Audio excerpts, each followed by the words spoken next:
आज मैं एक छोटी सी स्टोरी आपको सुनाने वाला हूँ। शायद आपने पहले कभी सुनी भी होगी।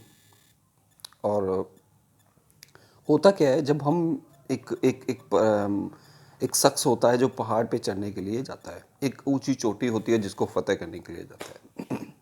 अच्छे मोटिवेशन के साथ जाता है, उसके मोटिवेट होके जाता है कि मुझे इस पहाड़ी को फतेह करना है, इस एवरेस्ट माउंट को या जो भी पहाड़ी थी उसको कंप्लीट करना है, उसके टॉप पे जाना है।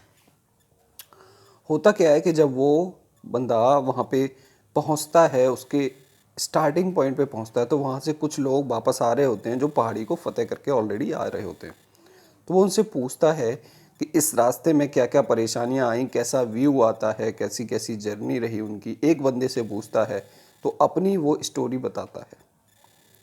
थोड़ा सा उसके दिमाग में कुछ आता है, फिर थोड़ा सा और आगे चलता है, थोड़े से और दो तीन लोगों से पूछता है। ऐसे करके वो बोले आज नहीं करता, कल करूँगा, कल से स्टार्ट करता हूँ, कल से नहीं परसों से करता हूँ।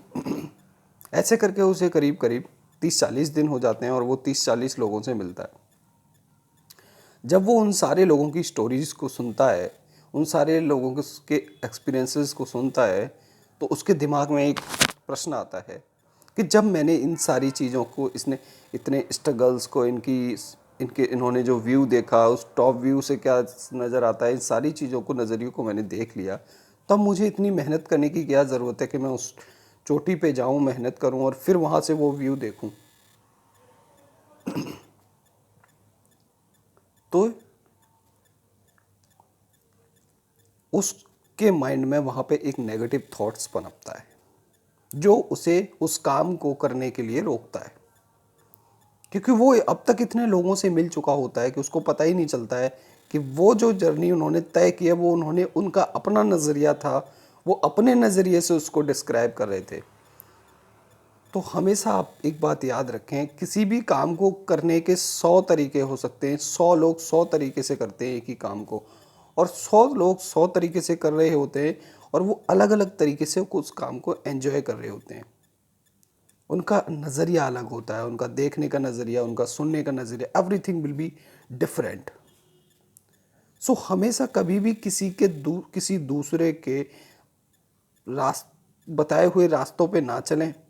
अपना एक रोड मैप तैयार करें कि मुझे क्या करना है, step by step. You just need to follow your own step. जब तक आप एक स्टेप आगे नहीं बढ़ाएंगे, आपको कैसे पता चलेगा अगला स्टेप मुझे कैसे रखना है। तो हमेशा एक बात याद रखें, एक स्टेप आगे लेते रहें, और जब तक आप आगे नहीं बढ़ेंगे आपको आगे का रास्ता नहीं मिलेगा।